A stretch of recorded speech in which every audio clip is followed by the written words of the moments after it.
किसी से भी पूछ लो, सबसे अच्छी दाल। 11 लाख संतुष्ट परिवार। स्वर्गीय श्री नागराज सगरी स्मरणार्थ Chinnas Residency 32 Seshadri Road Ananda Rao Circle Bengaluru Shrimati Shobha Nagaraj Sagari Bengaluru पुत्री सौभाग्यवती रेखा मोहन कुमार वड़कुद्रे दामाद श्री मोहन कुमार वड़कुद्रे पौत्री कुमारी निकिता मोहन कुमार वड़कुद्रे पौत्री कुमारी रचिता मोहन कुमार वड़कुद्रे कोल्हापुर पुत्री सौभाग्यवती प्रतिभा सदन दामाद श्री सदन कुमार पौत्री अर्घ्या सदन पौत्र आगम सदन बेंगलुरु पुत्री सौभाग्यवती सची देवी दामाद श्री रवि कड़बी पौत्र माहिन रवि कड़बी पौत्री मनस्वी रवि कड़बी बेंगलुरु।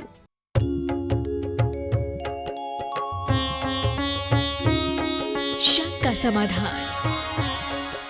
बोलिए देवाज देव 1008 मूल नायक श्री मुनि सुव्रत नाथ भगवान की जय जय जय।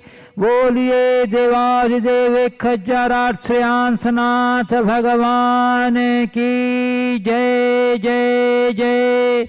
बोलिए गुणायतन प्रणीता शंका समाधान प्रवर्तक भावना योग प्रवर्तक प्रखर वक्ता परम पूज्य 108 मुनिवर श्री प्रमाण सागर जी मुनिराज की जय जय जय।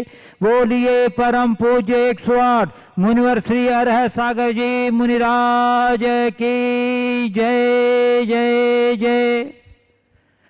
प्रिय दर्शकों, पारस चैनल जिनवाणी चैनल एवं प्रामाणिक ऐप के माध्यम से प्रसारित होने वाले आज के शंका समाधान से जुड़े देश एवं विदेश के सभी दर्शकों श्रोताओं का मैं हार्दिक अभिनंदन करता हूं।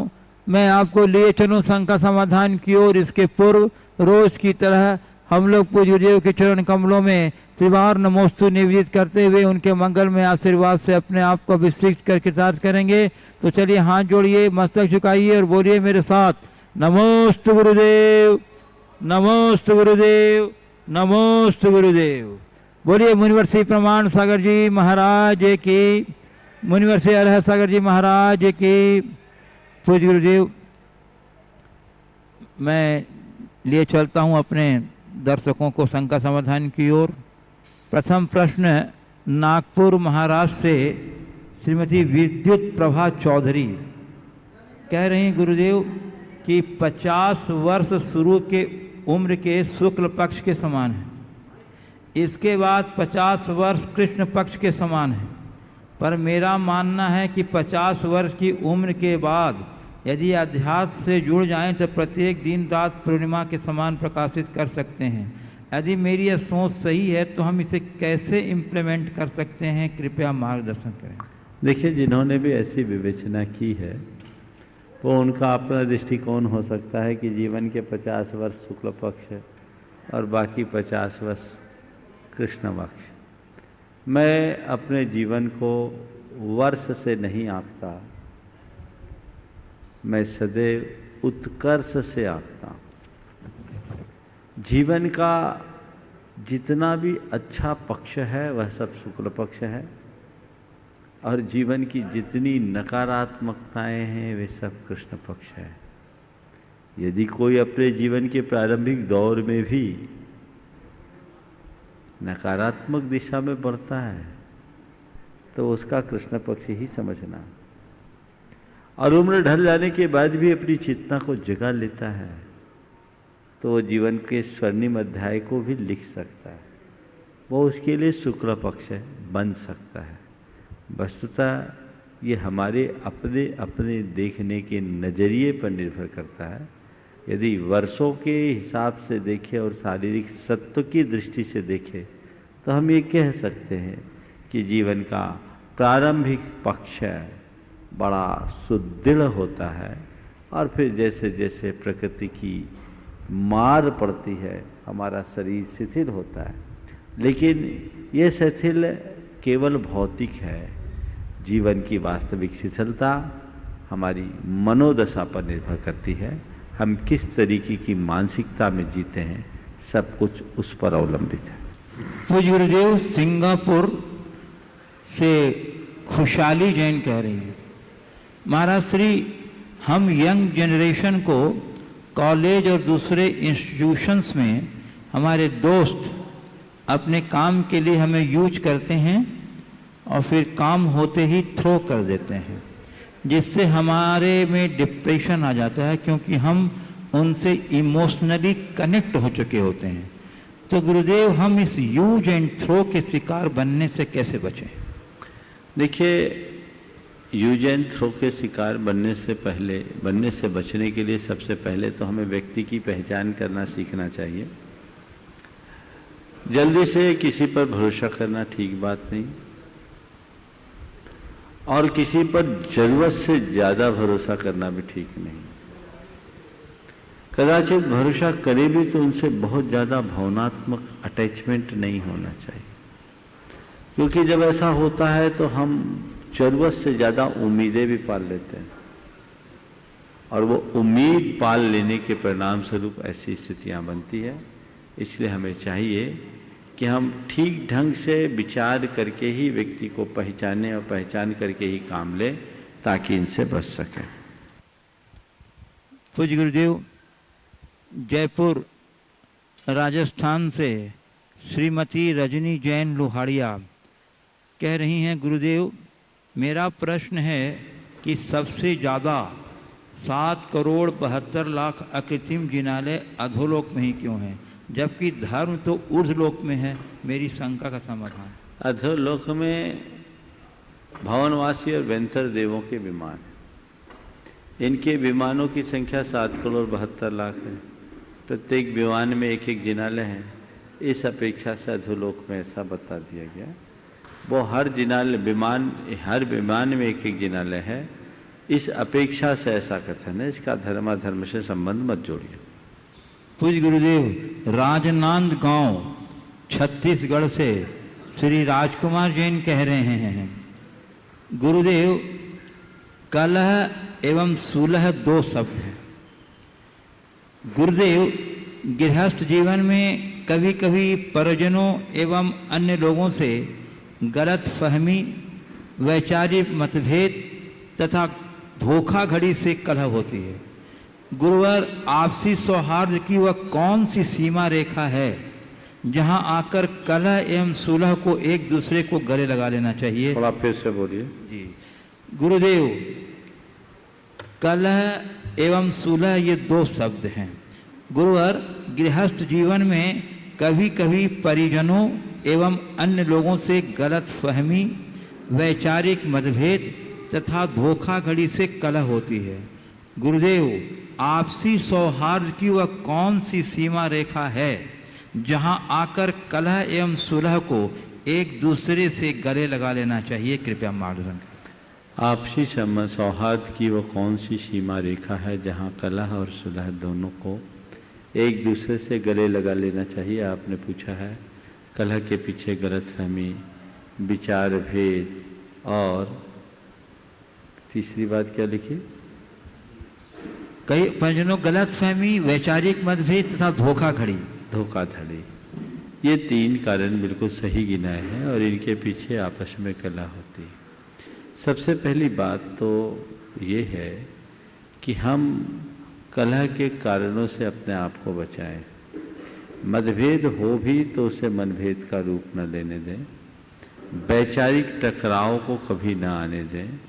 अगर गलतफहमियां प्रकट हो रही है तो उसे किसी न किसी तरीके से वापस संवाद स्थापित करके उस गलतफहमी को दूर करें, और निस्वार्थ वृत्ति को अपने जीवन का आदर्श बना करके चले, तो हम कलह की स्थिति को उत्पन्न होने ही नहीं देंगे। लेकिन कलह और सुलह की इस भेद रेखा को समाप्त करने का सबसे अच्छा रास्ता है क्षमा करना और क्षमा मांगना। क्षमा करने की वृत्ति और क्षमा मांगने की भावना आपके हृदय में आ जाए तो कदाचित कलह होगी ही नहीं, और हुई तो सुलह होने में देर नहीं लगी। पूज्य गुरुदेव, अरंडिया इंदौर से सीमा जैन कह रही हैं, गुरुदेव सिद्धांत ग्रंथ किन ग्रंथों को कहते हैं और यह अन्य ग्रंथों से किस प्रकार भिन्नता रखता है? देखिए, सिद्धांत ग्रंथ का उल्लेख हमारे शास्त्रों में, जिनका सीधे द्वादशांग से संबंध है। वर्तमान के उपलब्ध ग्रंथों में षटखंडागम, कसाय, प्राभृत जैसे ग्रंथों को सूत्र ग्रंथ और सिद्धांत ग्रंथ के रूप में हम लेंगे। हमारे गोमटसार आदि ग्रंथ भी सिद्धांत ग्रंथ की श्रेणी में आते। पूज्य गुरुदेव, मथुरा उत्तर प्रदेश से श्री सुरेश चंद्र शर्मा कह रहे हैं गुरुदेव कि मैं जिनवाणी चैनल पर शंका समाधान को लगभग 2 माह से नियमित देख रहा हूँ और ऐसा महसूस करता हूँ कि बड़ा ज्ञानी हो रहा हूँ। अपने समाज में तथा मित्रों को कहता हूँ कि इस प्रोग्राम को जरूर देखें। गुरुदेव, अब भावना योग भी शुरू कर दिया है, चमत्कार हो रहा है। गुरुदेव, इसे कब और करें? कोई प्रशिक्षक मिल जाए तो और भी प्रभावी होगा। अनेक साथी भावना योग के लिए प्रेरित हो रहे हैं। गुरुदेव, भावना योग में लगे योग शब्द से कुछ लोग यह समझने लगते हैं कि इसमें शारीरिक रूप से भी कुछ करना होगा। क्या योग के स्थान पर कोई दूसरा शब्द उपयुक्त नहीं रहेगा? देखिए शर्मा जी को सबसे पहले तो मेरा आशीर्वाद। वो जिनवाणी चैनल को सुनकर अपने जीवन में रूपांतरण घटित कर रहे हैं, आगे भी घटित करते रहे। भावना योग का उन्होंने अभिनव प्रयोग किया है। निश्चित आपने अपने जीवन में बदलाव घटित किया है और लोगों को प्रेरित कर रहे हैं। मैं चाहता हूं कि इससे अन्य लोगों को भी प्रेरणा लेनी चाहिए और अवगत तक पहुंचाना चाहिए। भावना योग का सर्वोपयुक्त समय सुबह का है और यदि सुबह न कर सके तो आप जब चाहें तब कर सकते हैं। शुभधानुसार करें और कम से कम 25 मिनट का जो भावना योग है वो नियमित करें। 25 मिनट, 35 मिनट, 40 मिनट अपनी सुविधानुसार करें, उसका दूरगामी परिणाम बहुत अच्छा आएगा। आपने कहा है कि मुझे कोई मार्गदर्शन देने वाला मिल जाए। मैं भावना योग की टीम से जुड़े सभी सदस्यों से मैं कहता हूं कि जो भी एक सुन रहे हैं, विमल जी आप उनसे संपर्क करा दें इनका, ताकि इन्हें अलग से सुविधा मिल जाए। और आने वाले दशलक्षण के दिनों में 23 अगस्त से 1 सितंबर तक प्रतिदिन यहाँ से भावना योग हम कराएंगे और उसका सीधा प्रसारण होगा। 5:20 से वो कार्यक्रम होगा। आप उससे लाभान्वित हो सकते हैं, सभी लोग, और अन्य लोगों को भी आप इसके लिए प्रेरणा दे सकते हैं। ये जीवन के बदलाव का एक बड़ा माध्यम बनेगा। जहाँ तक भावना योग के साथ योग शब्द की बात है, यहाँ योग का मतलब वो नहीं जो जगत में प्रसिद्ध है। यहाँ भावना का योग यानी भावना का पुट है। क्योंकि योग हमें अपने अंदर आत्मा से जोड़ने में निमित्त भी बनता है, इसलिए ऐसी भावना का योग जो हमें हमारी आत्मा से जोड़ने का एक प्रयोग बन सके, इसलिए भावना योग कहा है। और अगर लोग शारीरिक व्यायाम की तरफ जाते हैं तो हमारी जवाबदारी है कि हम धीरे धीरे उन्हें मोटिवेट करें और भावना योग की वास्तविकता का ज्ञान कराएं। यदि वो भावना योग की वास्तविकता को समझेंगे, परिचित होंगे, तो उससे प्रभावित हुए बिना नहीं रहेंगे। इसलिए भावना योग एक जगत प्रसिद्ध योग बन गया है। अब उसमें परिवर्तन की कोई आवश्यकता और अपेक्षा मुझे परिलक्षित नहीं होती। इतना जरूर कहता हूँ कि हम इसे लोगों तक पहुँचाने का प्रयास करें, उसके वास्तविक अर्थ को समझाएं, खुद अपनाएं, औरों को अपनाने की प्रेरणा दें। पूज्य गुरुदेव, बीना मध्य प्रदेश से प्रोफेसर डॉक्टर अजित कुमार जैन कह रहे हैं, महाराज श्री पूर्वाग्रहों से छुटकारा कैसे मिल सकता है? क्योंकि किसी के प्रति कसाय भाव में इसकी बहुत बड़ी भूमिका होती है। कृपया समाधान करें। कल सुबह का प्रवचन हो, कल सुबह तक प्रतीक्षा कीजिए। जी, पूज्य गुरुदेव, गुणायतन ट्रस्टी, गुणायतन के राष्ट्रीय प्रचार मंत्री श्री अनुभव सर्राफ की माता जी श्रीमती राजकुमारी सर्राफ का आज जन्मदिन है। जन्मदिन के अवसर पर उन्होंने आपका आशीर्वाद चाहा है। साथ ही इस अवसर पर उन्होंने दयोदय महासंघ भोपाल के लिए 11,000 रुपये की राशि और 11,000 रुपया इस यहाँ कटनी की दयोदय गौशाला के लिए अर्पित करने की भावना व्यक्त की है। मैं उनको बहुत बहुत साधुवाद देता हूँ। और गुरुदेव, उनका एक प्रश्न है कि गुरुदेव, हमने एक जगह पढ़ा कि हमें दिनों को नहीं क्षणों को याद रखना चाहिए, इसका क्या असर है? बहुत अच्छा प्रश्न है। दिनों को नहीं क्षणों को याद करना चाहिए। अरे दिन भी हमारे बीत जाते हैं, क्षण भी बीत जाते हैं। यदि हम क्षणों पर ध्यान रखें और अपने एक एक क्षण का सदुपयोग करें तो क्षण क्षण क्षीण होते हुए जीवन को हम अक्षीण बना सकते हैं, उसका सही लाभ ले सकते हैं। यथार्थ यही है कि एक एक क्षण में हमारे जीवन के क्षण कम हो रहे हैं, जीवन बीत रहा है, रीत रहा है।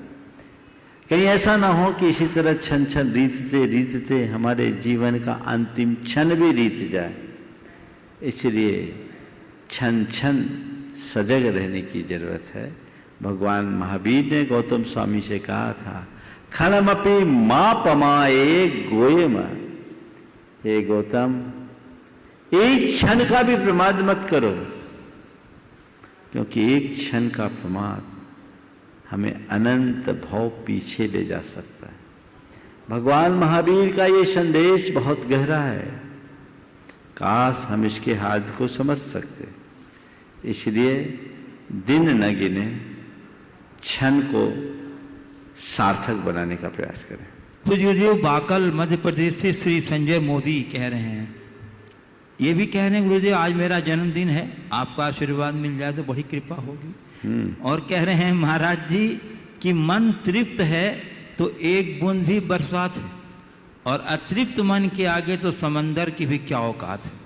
महाराज जी हम ऐसा क्या करें कि जीवन के अंत तक हमारा मन तृप्त बना रहे?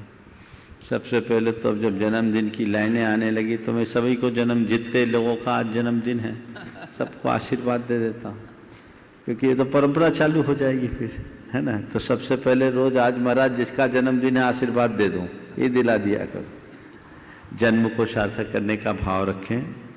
बहुत अच्छी बात कही, मन तृप्त हो तो एक बूंद में भी बरसात है, और मन अतृप्त है तो समुद्र की भी क्या औकात है। नीचे पूछा क्या है उन्होंने? जीवन के अंत तक हमारा मन तृप्त बना रहे, इसके लिए क्या करना चाहिए? बस मन का को तृप्त करना है, अंतर्दृष्टि जगाओ। जब तक वही दृष्टि होगी अतृप्ति बनी रहेगी। अंतर्दृष्टि से मन में संतोष जागृत होता है, और यही संतोष हमें तृप्ति प्रदान करता है। जबलपुर पनागर से मनीषा जैन कह रही हैं, गुरुजी आप कहते हैं पुण्य जोड़ कर रखो, लेकिन जब पाप कर्म का उदय आता है तो पुण्य कर्म साथ देने क्यों नहीं आता? क्या विनाशकारी विपरीत बुद्धि हो जाती है? पुण्य जोड़ कर रखो, लेकिन जब पाप कर्म आता है तो पुण्य कर्म साथ क्यों नहीं देता? क्या विनाश काले विपरीत बुद्धि है? पहले तो ये सवाल है कि पाप आता क्यों है।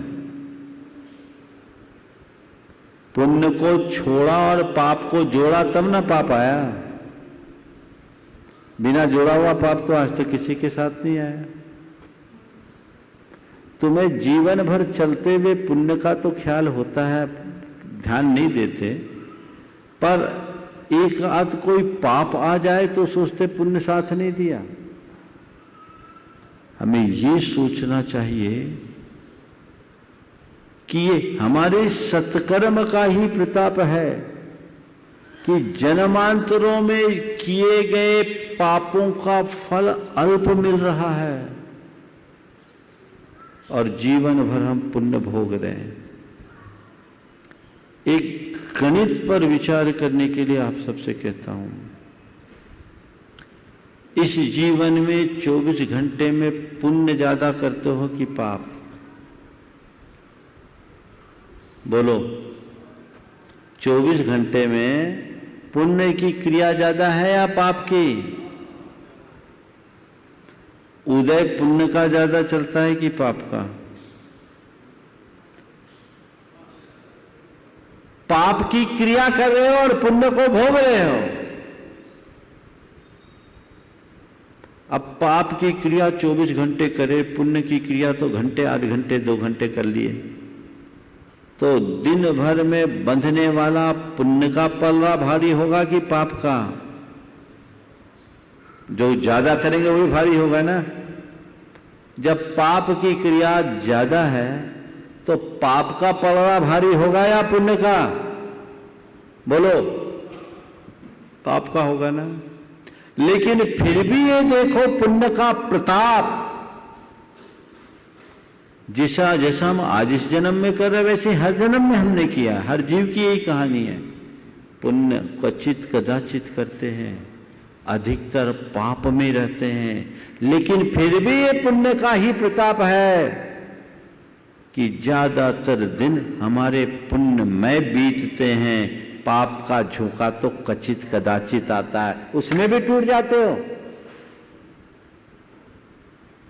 आप कह रहे पुण्य काम क्यों नहीं आता? पुण्य का काम किया हो तो आए। पाप का काम किया है। ये पुण्य की इतनी ताकत है कि अपनी आत्मा में संचित पाप को काफी कुछ डाइल्यूट कर देता है। नहीं तो 24 घंटे जितने प्रकार के पाप करते हो ना, जीवन में अगर वो सब फलने लगे तो चैन ही न मिले।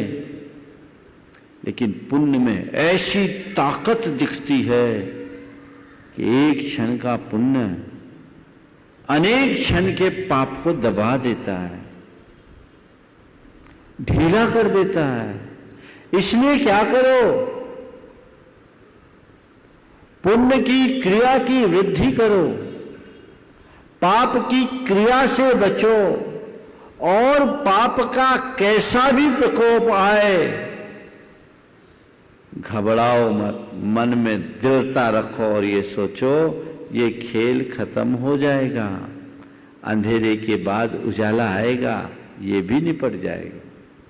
पाप का प्रकोप हो, विचलित मत हो। यदि ये दृष्टि अपने अंतरंग में जम जाए तो फिर किसी प्रकार की दुविधा प्रकट न हो। पूज्य गुरुदेव, अब मैं यहाँ कुछ उपस्थित जिज्ञासुओं को आमंत्रित करना चाहता हूँ आपकी अनुमति से। प्रथम में कुमारी जिनाली जैन, विश्व परिवार कटनी, और आ रही हैं गुरुदेव। दोनों को इकट्ठे बुला लें। हाँ, जिनाली और जिनांसी ये दोनों ट्विन हैं, इसलिए इनको ट्विन ही अवसर दिया जा रहा है के लिए। और ये गुरुदेव आ रही हैं तब तक एक पिछले 15 दिनों से ही है। इसके पूर्व नमोस्तु गुरुदेव, नमोस्तु गुरुदेव, नमोस्तु गुरुदेव। गुरुदेव पूजा के क्षणों में अर्घ्य भी चढ़ाते हैं और पूर्ण अर्घ्य भी चढ़ाते हैं, दोनों में क्या अंतर है? दोनों में तो अर्घ्य ही चढ़ाते हैं, कृपया। कल बताया था, परसों प्रश्न आया। एक्चुअल में अर्घ्य अपने आप में पूर्ण है। अष्टद्रव्य से हमने पूजा कर दी, अंत में हम लोग अर्घ्य अर्पित कर देते हैं, जो अष्टद्रव्यों का समूह है। कायदे से तो अष्टद्रव्य से अपनी भक्ति को प्रकट करने का नाम पूजन है। अब उन सबके समूह को हम अष्टद्रव्य के साथ अर्घ्य में चढ़ा देते हैं। अब उसके बाद फिर जयमाल बोलते हैं, जयमाल में भगवान का विशेष गुणगान करते हैं, तो हम एक मौका और ले लेते हैं, उसको हम पूर्ण अर्घ्य बोल देते हैं। अर्घ्य कोई अधूरा नहीं होता, सब अर्घ्य पूर्ण है। और अगर अर्घ्य अपूर्ण है तो अर्घ्य ही नहीं है, समझ गए? तो जयमाला के अर्घ्य को हमने व्यवहार में ऐसा नाम दे दिया है, दोनों में अंतर नहीं। बोलो कुमारी जिनांसी जैन। नमोस्तु गुरुदेव, नमोस्तु गुरुदेव, नमोस्तु गुरुदेव। गुरुदेव, आपका विचार है कि परीक्षा की जिंदगी में भले ही पिछड़ जाओ, लेकिन जिंदगी की परीक्षा में पिछड़ नहीं, कभी मत पिछड़ना। कभी ना पिछड़ना। हाँ। गुरुदेव, इसका क्या मतलब है? कृपया समाधान कीजिए। परीक्षा की जिंदगी में भले पिछड़ जाओ, पर जिंदगी की परीक्षा में कभी मत पिछड़ना। इस संदेश का सार ये है कि वर्तमान में लोग परीक्षालयी जिंदगी जी रहे हैं, प्रतियोगी परीक्षाओं में बहुत भागम भाग है, बड़ी जबरदस्त लोग मेहनत भी करते हैं, लेकिन उसमें जब अच्छे अंक नहीं आते या मनोनुकूल परिणाम नहीं आते तो देखने में यही आता है कि लोग हताश हो जाते हैं, सुसाइड कर लेते हैं। जब भी रिजल्ट खुलता है तो सुसाइड करने वाले जितने भी छात्र होते हैं वो फेल होने वाले छात्र नहीं होते हैं, कम परसेंटेज लाने वाले नहीं होते हैं। ये जितने मेरिट में आने वाले होते हैं ना या उसके आसपास होते हैं वो ही ज़्यादा सुसाइड करते हैं। इसका मतलब क्या, उन्होंने नंबर तो पा लिए लेकिन जीवन की समझ नहीं पाई।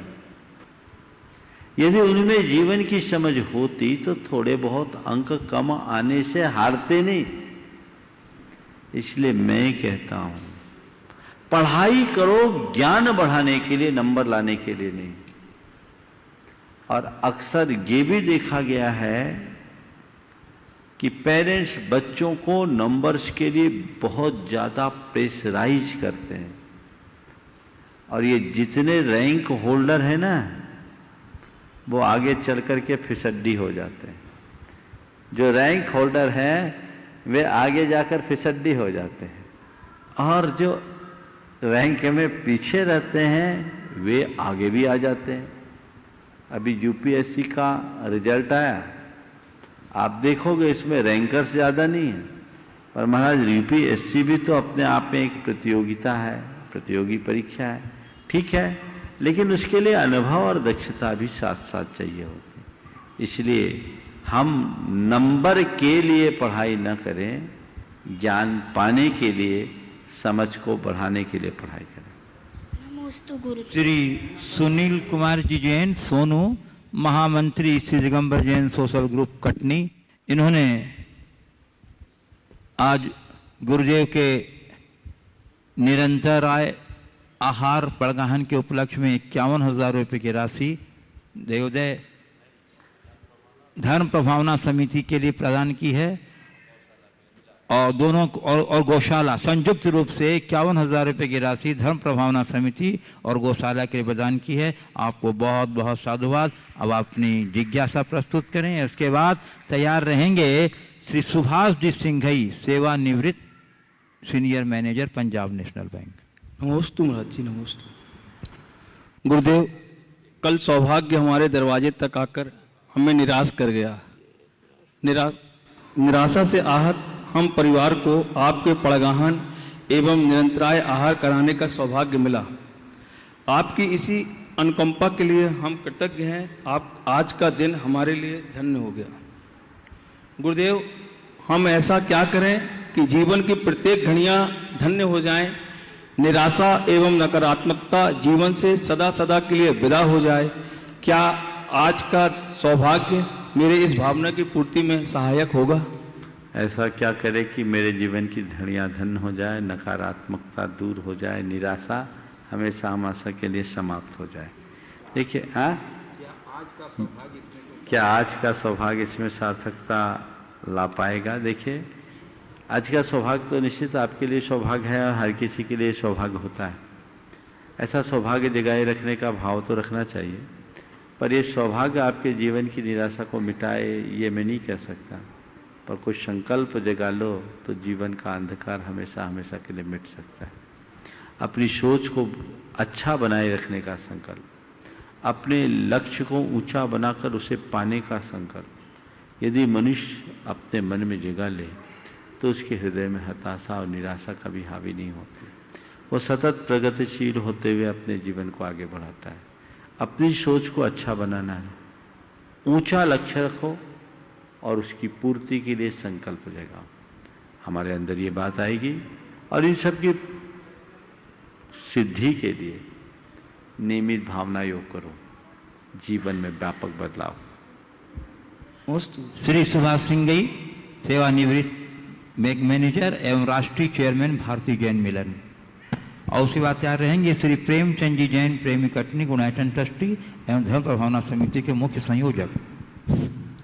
प्रातः स्मरणीय परम पूज्य गुरुवर के चरणों में त्रिवार नमोस्तु।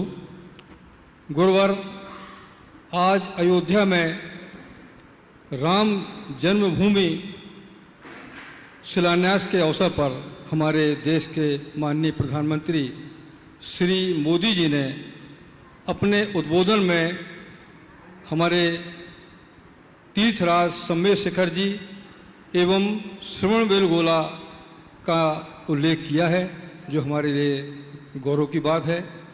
वहीं अपने उद्बोधन में उन्होंने बताया कि अयोध्या नगरी जैनों की आस्था का केंद्र रही है। तो मैं चाहता हूं कि आप इस पर प्रकाश डालें कि अयोध्या प्रारंभ से जैनों की आस्था का केंद्र कैसे रही है, क्या इसका इतिहास रहा है। देखिए, प्रधानमंत्री जी ने सम्मेद शिखर जी से गोमटेश्वर तक की बात करके भारत की प्राचीनतम संस्कृति को सम्मान दिया है। ये उनके व्यापक दृष्टिकोण का एक उदाहरण है और समग्र जैन समाज को इसका स्वागत करना चाहिए। जहाँ तक अयोध्या का संबंध है, अयोध्या जैन संस्कृति का केंद्र रही है ऐसी बात नहीं है। अयोध्या जैन संस्कृति का केंद्र है, आज भी है। जैन परंपरा के अनुसार इस धरती पर दो ही शाश्वत स्थल है, एक अयोध्या और दूसरा श्री सम्मेद शिखर। जैनियों के लिए अयोध्या का वैसा ही महत्व है जैसा तीर्थराज श्री सम्मेद शिखर का महत्व है। सम्मेद शिखर को हम महत्व इसलिए देते हैं कि वहां से हमारे तीर्थंकरों को निर्वाण हुआ।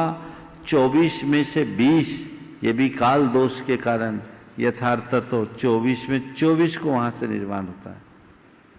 इस बार नहीं हुआ, पर अनंत तीर्थंकरों की मुक्ति स्थली सम्मेद शिखर है। और हमारे शास्त्रों के अनुसार तीर्थंकरों की जन्मस्थली होने का श्रेय एकमात्र अयोध्या नगरी को रहा है। इस काल दोष के कारण अयोध्या नगरी में सभी तीर्थंकरों का जन्म नहीं हुआ, पर हमारे आद्य तीर्थंकर भगवान ऋषभदेव का जन्म अयोध्या में हुआ। सम्राट भरत चक्रवर्ती का जन्म अयोध्या में हुआ।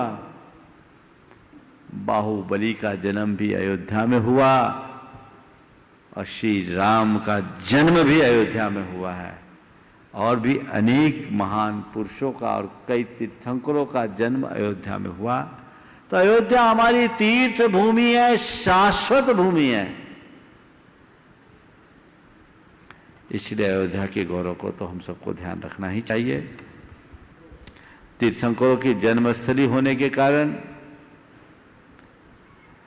जैन समाज को भी वहां अपना कुछ ऐसा ऐतिहासिक कार्य करना चाहिए जिससे वहां आने वाले लोगों को जैन संस्कृति का बोध मिल सके। आज प्रधानमंत्री जी ने श्री राम से जैन, बौद्ध, सिख सभी भारतीय धर्मों को संबद्ध किया। वो दिन बहुत अच्छा दिन होगा जब सरकार के सहयोग से वहां सभी धर्मों के धर्म स्थल निर्मित हों और वहां आकर के भारत की सांस्कृतिक विविधता का लोग दर्शन कर सके। ये प्रयास करना चाहिए। और अयोध्या में तो बहुत सारे जैन अवशेष मिले भी हैं। कुछ अवशेष तो जिस स्थल पर श्री राम के मंदिर का निर्माण किया जा रहा है उसके पास भी मिले हैं, ऐसी अपुष्ट सूचनाएं। और इसे सब जानते हैं कि अयोध्या जैनों की सांस्कृतिक नगरी है। जैनों ने कभी शासन से मांग नहीं की, लेकिन वाकई में भारत की सांस्कृतिक विविधता का दर्शन कराने के लिए एक ऐसी सांस्कृतिक पहल होनी चाहिए जिसे देखकर वहां आने वाले हर धर्मों के लोग संतुष्ट हो सके और विश्व के कोने कोने से आए हुए लोग भारत की धार्मिक और सांस्कृतिक परंपरा को जान सके। आज राम जन्मभूमि पर श्री राम के मंदिर का शिलान्यास 500 साल के इतिहास का एक बहुत उपलब्धिपूर्ण दिन रहा है, इसमें कोई संशय नहीं। इसमें बहुत संघर्ष हुए और इस संघर्ष में जैन समाज का भी बहुत बड़ा योगदान रहा है। 6 दिसंबर को जिन 2 कोठारी बंधुओं की मुख्य भूमिका रही, बाद में उनकी मृत्यु भी हुई, वे दोनों जैन ही थे। ये लोगों को इसका ध्यान रखना चाहिए। जैन समाज ने हमेशा भारत की सांस्कृतिक परंपरा को अक्षुण्ण बनाए रखने में अपना उत्कृष्टतम योगदान दिया है। और अब जब वहां भव्य राम मंदिर बनेगा, अयोध्या भारत का केंद्र स्थल होगा, वो हमारे तीर्थों में एक महत्वपूर्ण स्थान लेगा। हमें चाहिए कि उसी अयोध्या में भगवान ऋषभदेव का जन्म हुआ, सम्राट भरत का जन्म हुआ। हम कुछ ऐसी सार्थक पहल करें जिससे कि वहां आने वाले लोग भारत के सांस्कृतिक परंपरा को अच्छे से जानते हुए जैन धर्म का भी बोध प्राप्त कर सकें। श्री प्रेमचंद जी जैन प्रेमी कटनी गुणायतन ट्रस्टी एवं धर्म प्रभावना समिति के मुख्य संयोजक, और उसके बाद तैयार रहेंगी श्रीमती रितु बबलू जैन कटनी विश्व परिवार। मुनिद्वय के चरणों में त्रिवार नमोस्तु। गुरुदेव, कोरोना काल में आवागमन बंद है। ऐसे में तीर्थ क्षेत्रों पर यात्रियों के ना आने से आय शून्य हो गई। कई क्षेत्र तो ऐसे हैं कि अपने कर्मचारियों की तनख्वाहें भी नहीं जुटा पा रहे हैं। ऐसी आई विषम परिस्थिति के लिए समाज बंधु भी व्यापार आदि में बाधा आने से बहुत परेशान है। तो ऐसे में गुरुदेव, समाज के लोगों का क्या दायित्व बनता है, इस पर कुछ प्रकाश डालने की कृपा करें। देखिए, वर्तमान कोरोना काल में बहुत सारी चीज़ें बुरी तरह प्रभावित हुई है, और जिस बात पर आपने अभी सबका ध्यान आकृष्ट किया है वह भी एक बड़ी गंभीर बात है। हमारे तीर्थ क्षेत्रों में अब यात्रियों का आवागमन बंद है, और कुछ तीर्थ क्षेत्र जहां अल्प साधन आय की कोई अतिरिक्त व्यवस्था नहीं, वहां की आमदनी लगभग बंद हो गई। तो तीर्थ का खर्चा चलाना तो उनकी एक बड़ी जिम्मेदारी है जो यात्रियों पर ही निर्भर है। और ऐसी स्थिति में कई जगह मैंने ये भी सुना है कि कर्मचारियों को भी वे छटनी करने लगे हैं, निकाल रहे हैं। मेरी राय में इस संकट काल में सबको मिलजुल करके रास्ता निकालना चाहिए। सबसे पहले तो मैं समाज से कहूँगा, यद्यपि समाज के साथ भी बहुत सारी समस्याएं हैं, पर हमारे तीर्थों और मंदिरों को रख रखाव करना भी हमारी जिम्मेदारी है। हर व्यक्ति को चाहिए कि ऐसे क्षेत्रों पर अपनी शक्ति अनुसार थोड़ा बहुत सहयोग दे, जिससे वहाँ का प्रबंध सुचारू चलता रहे। आप वहाँ शांति धारा के रूप में या अन्य माध्यमों से किसी भी तरीके से दें। कुछ क्षेत्रों में तो बहुत लोग दे रहे हैं, और कुछ क्षेत्र हैं जहाँ कुछ नहीं जा रहा है।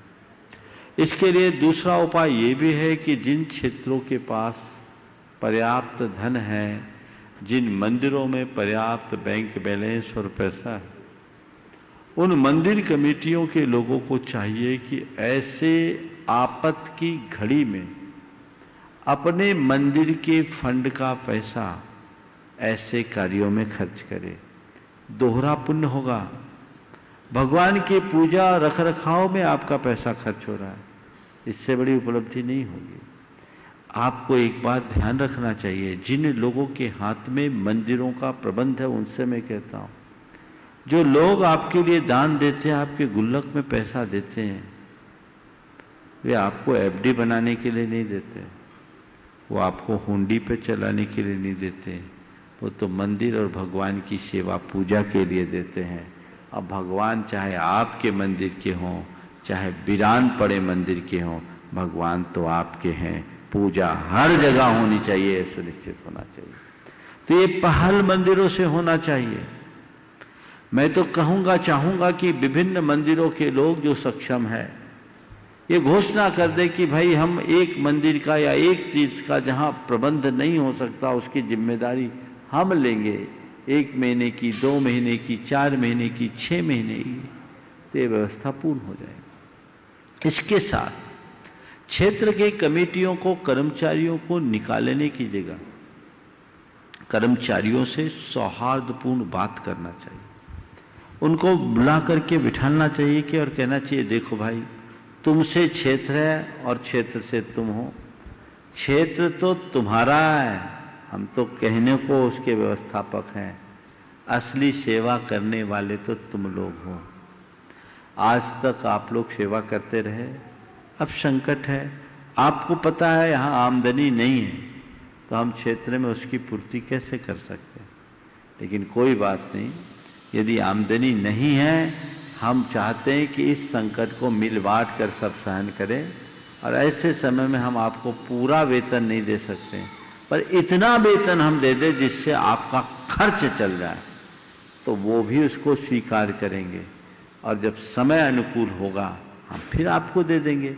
यही एक सर्वसम्मत रास्ता है जिस पर लोगों को विचार करना चाहिए, मंदिरों की कमेटियों को विचार करना चाहिए, उन 3 क्षेत्रों की कमेटियों को विचार करना चाहिए जिनके पास पर्याप्त धनराशि है। यदि ऐसा होता है तो ये अनुकरणीय पहल होगी और ये सामयिक भी होगी, हमें करना चाहिए। हाँ बोलो। इसके लिए महाराज श्री भारतवर्षीय दिगंबर तीर्थ कमेटी को पहल करना भी दायित्व कुछ। भारतवर्षीय दिगंबर जैन तीर्थ कमेटी के पास देश भर के सभी तीर्थों का पूर्ण विवरण है, क्योंकि तीर्थ कमेटी का निर्माण ही इसीलिए हुआ है, तीर्थों के संरक्षण और संवर्धन के लिए। तो तीर्थ कमेटी को इसके लिए पहल करनी चाहिए, और तीर्थ कमेटी को चाहिए कि वो उन मंदिरों के पदाधिकारियों से संपर्क करे और जहां आवश्यकता वहां ये राशि पहुंचाने में सहयोग दे। बहुत बड़ी बात है। नमस्ते। श्रीमती ऋतु नवीन जैन, विश्व परिवार कटनी। युग व्यथा पीड़ा समेटे शब्द उपचारों भरे हैं, युग व्यथा पीड़ा समेटे शब्द उपचारों भरे हैं, ऐसे श्री गुरुदेव के चरणों में कोटि कोटि नमोस्तु नमोस्तु नमोस्तु। गुरुदेव जी, मेरा प्रश्न यह है कि हम रागी की नहीं वीतरागी की पूजा करते हैं, हम रागी की नहीं वीतरागी की पूजा करते हैं। लोग कहते हैं पूजा राग से करें, लोग कहते हैं कि पूजा राग से करें, तो गुरुदेव वीतरागी की पूजा राग से करने का क्या औचित्य है, कृपया मार्गदर्शन कीजिए। बहुत अच्छी बात। हम रागी की नहीं वीतरागी की पूजा करते हैं, लोग कहते हैं कि पूजा राग से करो, तो वीतरागी की पूजा राग से करने का क्या उचित। बस मेरा सारा राग वीतराग से हो जाए, मेरा सारा राग वीतराग से हो जाए। रागी के राग को, राग से संसार बढ़ता है और वीतरागी के राग से संसार सिमटता है। प्रभु, मानता हूं मैं अभी राग से मुक्त नहीं हो पाया, पर मैं ये चाहता हूँ कि मेरा केवल आपसे ही राग हो और किसी से राग न बचे, मैं आपका हो जाऊं, पूरी तरह आपका हो जाऊं। ये भाव अगर जग जाए तो जीवन का बेड़ा पार हो जाए। तो वीतरागी का राग कभी भटकाता नहीं, जैसे पानी गर्म भी हो तो आग बुझा देती, ऐसी महापुरुषों का राग हमारे जीवन के कल्याण का कारण होता है। गुरुदेव, इस वर्ष यूपीएससी की परीक्षा में जैन समाज के कई जैन बेटे बेटियां ने अपना उल्लेखनीय प्रदर्शन किया है। उनमें से एक श्री अभिषेक सर्राफ भोपाल से हमारे साथ लाइन पर हैं। मैं उन्हें इस उल्लेखनीय सफलता के लिए बहुत बधाई देते हुए आमंत्रित कर रहा हूं कि अपनी भावना गुरुदेव के चरण में उपस्थित करें। श्री अभिषेक सर्राफ। महाराज जी, मैं अभिषेक सर्राफ हूँ। मेरा यूपीएससी के सिविल सर्विस एग्जाम 2019 में ऑल इंडिया रैंक 8 आई है। महाराज जी, मैं अपने 2 शब्द कहना चाहूँगा आपके समक्ष। मैं जब तैयारी कर रहा था तो जब भी मैं भोपाल में रहता था तो मैं रात को 10 बजे हमेशा मंदिर जाया करता था। इससे एक तो मंदिर के दर्शन रोज करने ही थे, वो दर्शन होते थे, और जब पढ़ाई से मैं थोड़ा बोर हो चुका होता था तो मुझे एक रात को ठंडी हवा में ब्रेक भी मिल जाता था। ये शेड्यूल मैंने कई साल रखा है और जब मैं दिल्ली जाता था तो मंदिर जा पाना पॉसिबल नहीं हो पाता था, टाइम कम रहता था, पैदल जाना पड़ता था, उसमें टाइम ज़्यादा लग जाता था। तो मैंने ये रखा था कि मैं कम से कम 1 अध्याय जिन सहस्त्रनाम की रोज पढ़ूंगा। वो पढ़ते पढ़ते 5 अध्याय हो गया, और फिर अब रिसेंटली तो ये है कि मैं पूरा सहस्त्रनाम रोज पढ़ता था इंटरव्यू के पहले तक। तो उसके बाद इंटरव्यू के बाद मैं सहस्त्रनाम कई बार एक दिन में पढ़ने लगा हूँ। तो धर्म से मैं काफ़ी टाइम तक जुड़ा रहा हूँ। बचपन में मम्मी ने मुझे ऐसे संस्कार दिए कि मंदिर तो दिन में जाना ही है और धर्म की दिशा में आगे भी बढ़ना है। हॉस्टल में जब तक अपन रहे तो आलू प्याज खाना चलता रहता था, बट अंत में ये सब चीजें छोड़ने की दिशा में आगे बढ़ना, ये मेरे को मेरी माताजी ने सिखाया। महाराज जी, आज शंका समाधान में मैं एक सवाल पूछना चाहूंगा कि कोरोना के सिलसिले में हर कोई शुद्धता स्वच्छता पे फोकस कर रहे हैं, तो मैं समझना चाहूंगा शुद्धता और स्वच्छता में अंतर क्या है। क्योंकि मैं उदाहरण देना चाहूंगा कि जरूरी नहीं है कि जो चीज शुद्ध हो वो स्वच्छ भी हो, और जो चीज स्वच्छ हो वो शुद्ध भी हो। उदाहरण के लिए जैसे ऑपरेशन थिएटर होते हैं जहाँ पे पेशेंट्स की सर्जरी होती है, वो एकदम स्वच्छ होते हैं, स्वच्छ होना जरूरी है, पर वो शुद्ध तो नहीं है। वहाँ पे किसी मुनि महाराज के आहार तो नहीं हो पाएंगे जब ऑपरेशन चल रहा है, तो शायद वहाँ पे मन शुद्धि नहीं होगी। वैसे ही एक दूसरा उदाहरण अगर हम लें कि मान लीजिए 16 का कपड़ा है, उस कपड़े से 1 किलोमीटर दूर लंबा धागा है, उस धागे के दूसरे छोर पे कुछ 16 की वस्तु उससे छिला दी गई, और अगर वो धागा 16 के कपड़े में छिला है तो हमें तो ये सिखाया गया है कि वो कपड़ा पूरा 16 का हो गया, और मेरे ख्याल से वो अशुद्ध तो नहीं, अशुद्ध हुआ, अस्वच्छ तो नहीं हुआ कपड़ा 1 किलोमीटर लंबे धागे से छिलने पे। वैसे ही दूसरा उदाहरण ये ले सकते हैं कि आहार के समय पे जब प्रदान हो रहे हैं, सब लोग 16 के वस्त्र पहने हुए हैं, सब लोग शुद्ध वस्त्र पहने हुए हैं, आंधी आ गई तो सब लोगों के कपड़ों पे धूल लग गई, पर आहार तो फिर भी होते हैं, या फिर चलते फिरते लोगों के कपड़े जमीन पे छिल जाते हैं, तो मेरे ख्याल से वो शुद्ध भले ही रहे और स्वच्छ तो नहीं बचे। तो मेरा कहना यह है कि जरूरी नहीं कि जो शुद्ध हो वो स्वच्छ हो और जो स्वच्छ हो वो शुद्ध हो। तो महाराज जी अंतर बताएं कि क्या शुद्ध है और क्या स्वच्छ है। नमस्ते महाराज जी। नमस्ते। सबसे पहले तो मैं अभिषेक सहित तमाम उन युवक युवतियों को इस मंच से आशीर्वाद देता हूँ जिन्होंने अपने अथक लगन और परिश्रम के बल पर ये उपलब्धि अर्जित की है। अभिषेक का 9वां रैंक है, 8वां रैंक है, 9वें में रवि छाबड़ा हैं देवघर से, वो आचार्य ज्ञान सागर जी महाराज के भतीजे के बेटे हैं। ये अपने आप में एक बड़ी बात है। और भी बहुत सारे भाई हैं, एक अनमोल भी है भोपाल से, हिमांशु है, और विदिशा से भी है। बहुत सारे लोग हैं जो लोग भी ये उपलब्धियाँ पाए हैं, उनने अपनी मेहनत लगन से की, गुरुओं के प्रति समर्पण का भाव रखा, धर्म से वो जुड़े रहे। मैं सभी को इस मंच से आशीर्वाद देता हूँ, उनके उज्जवल भविष्य की कामना करता हूँ, और ये अपेक्षा रखता हूँ कि अपने संस्कारों को सुरक्षित रखते हुए आगे बढ़े। अभिषेक के लिए आपने सुना कि आज वो जिन सहस्रनाम का नियमित पाठ करता है, ये धार्मिकता ही उनके जीवन की प्रगति का आधार बनी है, और इससे उन्हें जुड़े रहना चाहिए। दायित्व पाने के बाद अपने पूरे कर्तव्यों का पालन करते हुए धर्म और समाज की प्रगति में जितना योगदान दिया जा सके देने का प्रयास करना चाहिए। और बहुत सारे ऐसे वरिष्ठ प्रशासनिक अधिकारी जो IAS या IPS हैं, हम सबके बीच उदाहरण स्वरूप हैं कि वे अपने कर्तव्य का पालन करते हुए किस तरह से एक धार्मिक व्यक्ति की तरह जी रहे हैं। मैं इन सब से ये कहूँगा कि आप कहीं भी जाएं, एक अधिकारी बाद में है, एक जैन श्रावक पहले हैं, ये समझ अपने मन में बना के रखें, तो फिर आपको ज़्यादा कुछ कहने की ज़रूरत नहीं होगी। शुद्धता और स्वच्छता के भेद को आपने बहुत अच्छे से रेखांकित किया। जितने भी उदाहरण आपने दिए वो बिल्कुल सही दिए। स्वच्छता क्लीनिंग का नाम है और शुद्धता प्योरिटी का नाम है। क्लीन होना और प्योर होना, इसमें बड़ा अंतर है। स्वच्छता बाहरी होती है और शुद्धता आंतरिक होती है। शुद्धि का संबंध हमारी अंदर की विशुद्धि से है। इसलिए अगर इसे दूसरे शब्दों में कहें तो हम अपने टेक्निकल शब्द में ये कह सकते हैं कि शुद्धता और स्वच्छता में उतना ही अंतर है जितना कि प्राशुक में और प्योर में। शुद्ध घी बाजार में मिलता है, वो शुद्ध है, उसकी प्योरिटी अच्छी है, उसमें कोई संशय नहीं। लेकिन वो प्राशुक नहीं है, क्योंकि उसके शुद्धता की प्रक्रिया को हमारे अहिंसक ढंग से पूरी तरह नहीं अपनाया गया। आपका जो पानी है, जिसे आप लोग मिनरल वाटर कहते हैं, आरओ का पानी है, वो शुद्ध है पर प्राशुक नहीं है।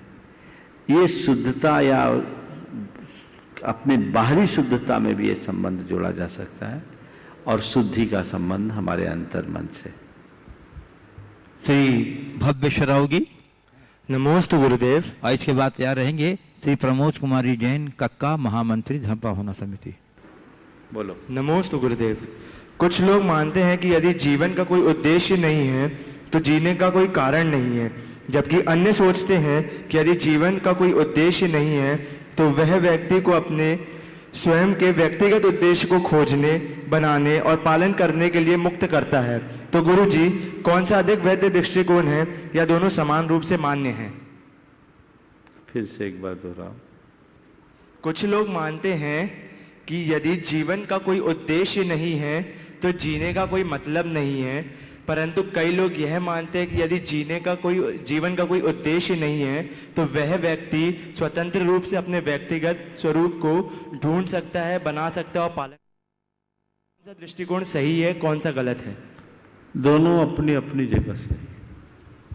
जीवन का कोई उद्देश्य नहीं है तो उसके जीवन का कोई अर्थ नहीं है, ये बात अपनी जगह पूरी तरह सही है। लेकिन जिसने जीवन का उद्देश्य बनाया नहीं, इसका मतलब ये नहीं कि अंत तक वो उद्देश्यहीन रहे।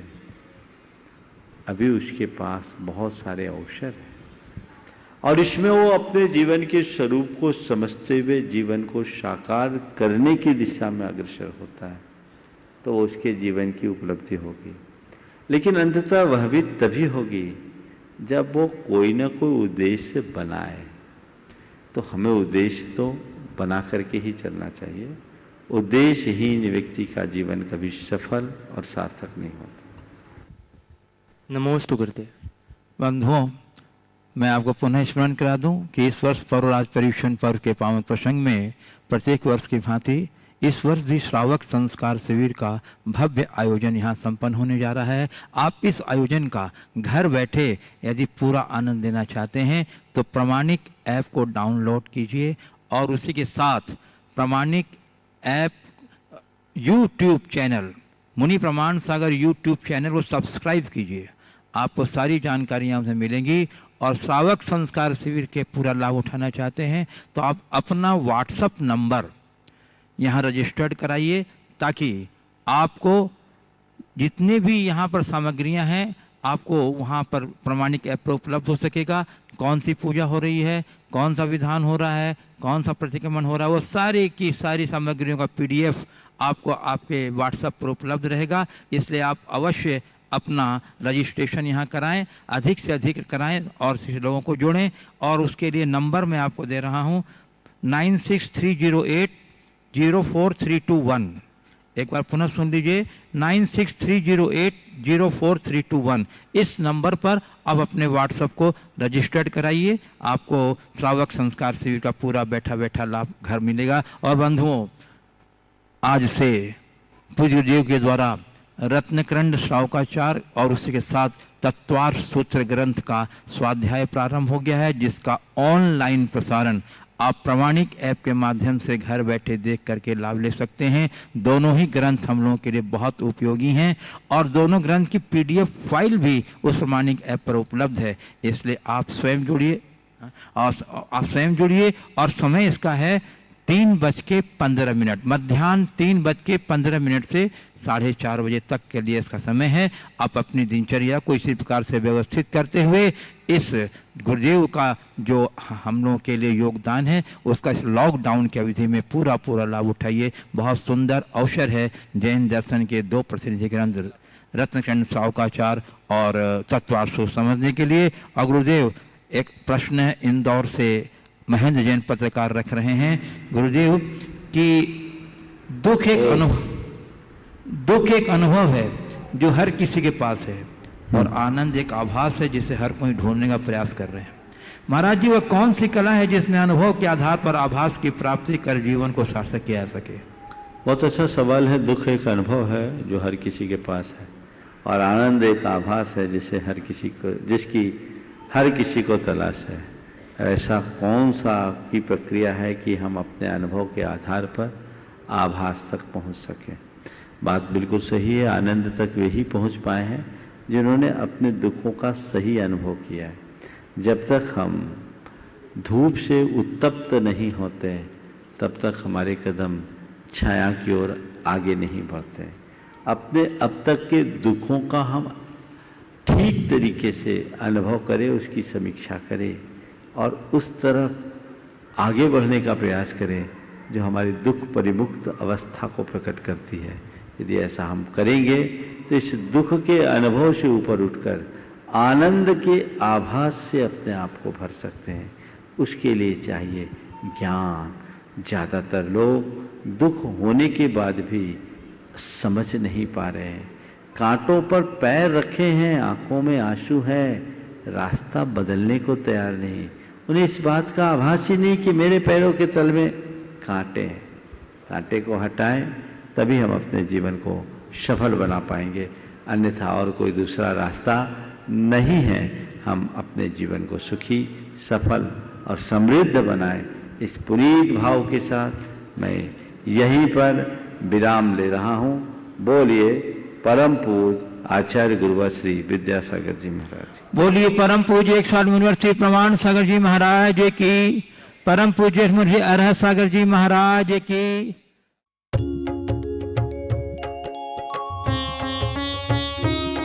शंका समाधान। इस कार्यक्रम के पुण्यार्जक हैं गगन तुअरदाल। किसी से भी पूछ लो, सबसे अच्छी दाल। 11 लाख संतुष्ट परिवार। स्वर्गीय श्री नागराज सगरी स्मरणार्थ Chinnas Residency 32 Seshadri Road, Ananda Rao Circle, Bengaluru. Shrimati Shobha Nagaraj Sagari, Bengaluru. पुत्री सौभाग्यवती रेखा मोहन कुमार वड़कुद्रे, दामाद श्री मोहन कुमार वड़कुद्रे, पौत्री कुमारी निकिता मोहन कुमार वड़कुद्रे, पौत्री कुमारी रचिता मोहन कुमार वड़कुद्रे, कोल्हापुर। पुत्री सौभाग्यवती प्रतिभा सदन, दामाद श्री सदन कुमार, पौत्री अर्घ्या सदन, पौत्र आगम सदन, बेंगलुरु। पुत्री सौभाग्यवती सची देवी, दामाद श्री रवि कड़बी, पौत्र माहिन रवि कड़बी, पौत्री मनस्वी रवि कड़बी, बेंगलुरु।